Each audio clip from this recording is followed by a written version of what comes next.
square formats with like top text and bottom text and impact font, and you'd get those like kind of classic meme characters. And it's so funny to think about that first age of memes, because now they're all so different.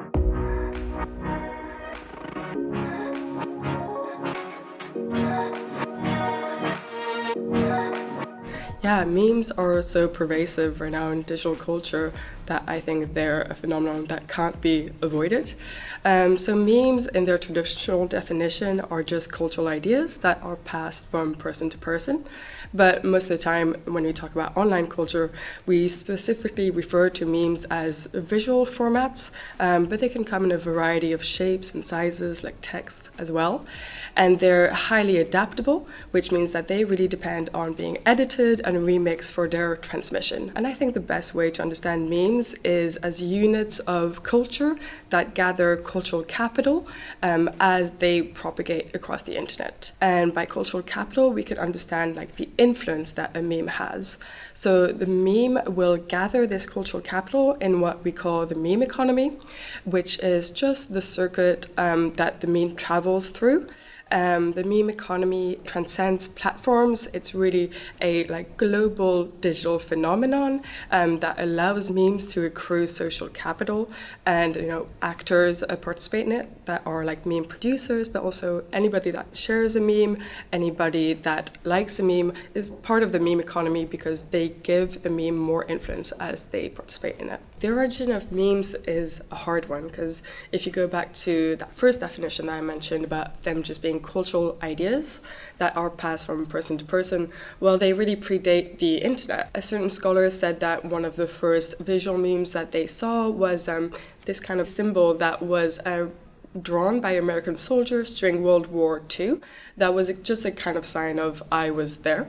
And so I think these memes are things that have existed throughout society, but the internet is a particularly efficient network for distributing them. So I think memes are a huge part of the phatic internet because phatic communication is a way to communicate without really necessarily needing a response from somebody or without necessarily entering into dialogue. So it's a way to kind of live something together, just like as a kind of co-presence form of communication. When you share a meme with somebody, I think it really says, oh, I thought of you, we're both going through this together, so you would also enjoy this meme that I just saw. So it's a way, and it's kind of a symbol of being in something together without necessarily acknowledging it or being side by side. And that's really what the internet does best, is communicate people who are experiencing similar things that maybe wouldn't be in a similar community offline. So you get a lot of these sub-communities for people that would kind of need support for a specific issue. And so the idea that memes can connect people without being tied to traditional communication is really a great way of understanding why memes have been taking over the world, because they're such a useful tool for people to live together. So when I was around, between 2017, 2018 is when I started becoming aware that a lot of like content online had these very heavy notes of like depression, made a lot of references to anxiety, made references to nihilism and suicidal ideation. And I started seeing this content a lot of the time, at first on these kind of platforms that had a more kind of like an association with this kind of content, like Tumblr, which is a microblogging platform that was in the early 2010s quite famous for pro-ana content, which is pro-anorexic content. On Tumblr, there was also a lot of images of self-harm. So there was a lot of like controversy around the approach to mental health on that platform. It became really clear to me that a lot of people were identifying with this. Like, no matter if it was memes or ironic, the fact that so many people were sharing them did mean something. And then I think around a certain time it hit like a critical tipping point, and it went over into more mainstream platforms like Facebook and Instagram, and a lot of these depression meme pages started cropping up. But of course, with memes, there's never any way to know if the people that are making these memes genuinely feel those emotions, right? They could be using them as a mask to talk about things that they're not allowing themselves to talk about. So it was a really interesting time in the culture where a lot of people were taking these memes very seriously, because at the same time they thought it was a really great way to lift the stigma on mental health and to lift the taboos that surrounded talking about depression. So a lot of people were seeing depression memes as having this really revolutionary potential, and I think they really did change the way that we talk about mental health and about depression. But at the same time, there was a lot of risk in this culture, because it could have been ironic, and it could have been something that was so easily misinterpreted when it's such a delicate subject. So a lot of people would kind of start calling each other out or canceling each other because certain memes were too risky to joke about. And there's an example I always quote about this person saying that they would no longer go to therapy, and they made a meme about it. And so a lot of people started calling out this person and saying that they were anti-therapy, and that they were advocating against recovery. And this person had to kind of edit the meme to say, listen, this wasn't my intention or my message at all. But so that's the case where this kind of dominant discourse that we all have to get better and we all had to treat mental health in this certain way was met with a kind of ironic meme, and those two discourses of authenticity and accountability clash with the more ironic discourse of memes. So there's a lot of risk in meme culture that really, I think, came to its head in internet depression culture. And for me, it was so interesting and also so compelling to watch these things happen in real time. They were very private things that were enacted on very public platforms. And so because these were discourses that we were enacting, that were also being monitored and being observed by people on platforms like brand accounts on Twitter, well, that meant that they could start adopting our language and adopting the language of depression memes to then use it against us and to, sell us certain products in our kind of mimetic language. I think ironic literacy is so important to understanding memes. Ironic literacy means being able to uncover when something is ironic or not. And that is, I think, a skill and something that can be trained by spending a lot of time online and becoming familiar with communities like cultural practices. So the more you will see an image, the more you might pick up on, its nuances and its humor and all that. So ironic literacy is just being able to tell that something should be taken at face value or if something should be taken ironically.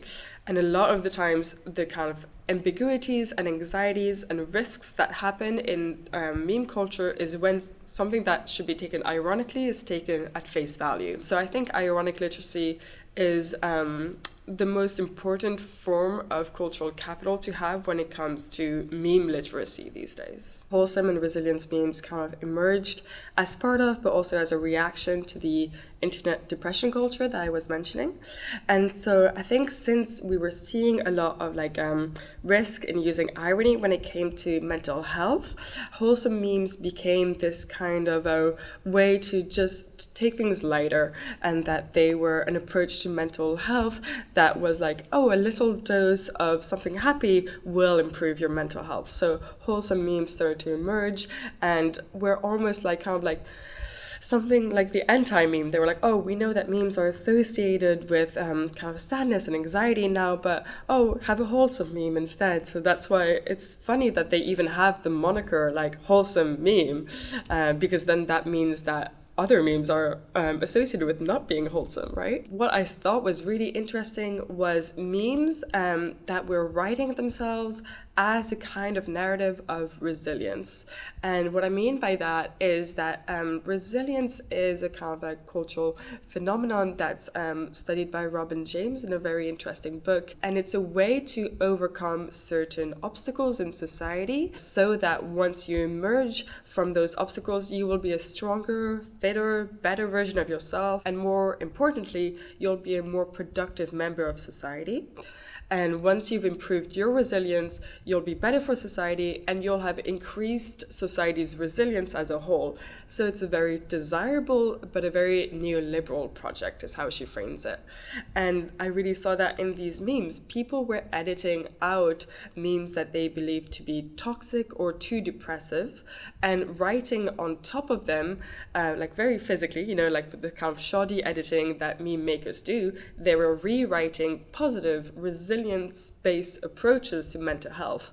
And a lot of them also had to do with recovery, accountability, authenticity, going to therapy, medication.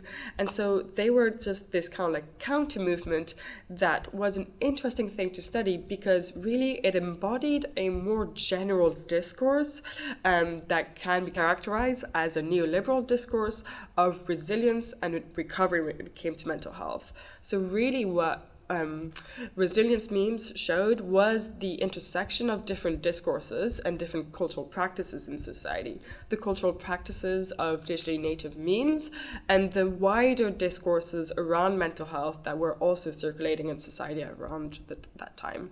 These memes, I think, are really interesting when they kind of, they leave signs in that like something negative or something depressive was written under them. So, you get maybe like a top text and bottom text format, and then you'll get the editing out, kind of drawn by a pen or drawn by some kind of phone editing software that kind of leaves a clue that the meme before was too toxic, and then that it has been replaced by something that is approved, is wholesome, and is good. Purposefully poor images is something that I coined because I was observing a lot of images that were being made to look very ugly on purpose. And so this is like not something that's inherently new. It's part of a style that Nick Douglas called the internet ugly, and that's something that he coined in 2014. But it's something that's really persisted and is particularly interesting to study now in the context of observing how an image gets degraded through its circulation. So what I mean by that is that as an image, like a meme, is passed around the internet, it's going to be compressed, it's going to lose resolution, so like its pixelization will increase, but also it's going to keep on being edited by different persons and different actors, and so it will maybe be suffering from a lot of filtering. It will have a lot of evidence of prior editing. It's going to have different aspect ratios, so you're going to see in the image all the evidence that the meme has been circulating for a long time. And I think seeing those signs is such an interesting commentary on, well, how do we value an image in society? Do we care if it's ugly or not? And I think these ugly images are a kind of way to rebel against what we valorize as really beautiful images in society. And so these beautiful images are things that we consume, like the latest Hollywood blockbuster that's in really high resolution, or Instagram content that's sponsored, or things by influencers. Things that are made to be beautiful and made to be consumed and for us to lust after them. And indeed, these uglier images and these purposefully poor images, they don't do that. They really make us confront ugliness and degradation and the way that we treat images online. And so the images that we treat online aren't being valorized because we're feeding them back into the currents of the internet. And then what these purposely poor images do that I analyze, they recreate that degradation. So there it's very explicit, it's very intentional, and it's a commentary on how much when we degrade images, we devalorize them, but at the same time making them that revalorizes them because it's a commentary on their existence. Memes have very different voices and they embody all the voices of everybody that partook in the creation and the sharing and the distributing of the meme. And this allows people to participate in discourses without having an expert opinion, without formulating an opinion, without formulating a cultural text. They can just gesture to their participation through the meme. And that can have obviously very negative consequences if they, kind of wade into something that they shouldn't be weighing into, or that they participate in a discourse without knowing, kind of the full extent of the topic. So memes are really a kind of democratic tool, right? They can be used by anybody, but that doesn't ensure democratic participation. I think memes should be taken seriously as an indication of people's kind of inclination to participate, but not necessarily how they would participate if they weren't using the memes. If they were to weigh in on the issue without the shortcut of the meme, I think their response would be very different. It's just that the meme is a very convenient way for them to answer. Memes are an entry point into new social groups in that they're a very low stakes and like a very poorly gated way of entering a community. And since they're very desirable and filled with humor, the negative kind of connotations of memes are often kind of hidden. So when you see a community having fun, creating memes, playing games effectively, well, we all want to be part of that. So they're a great way to kind of, be familiar with new content, and this has a lot of like negative potentiality, as we saw in the case of the alt-right, where memes were really being used as a way to ironically mean, oh, well, we don't really mean this content, but some people in the community did. So they were an entryway into all different kind of communities and all different kind of politics. Memes are really popular on different scales.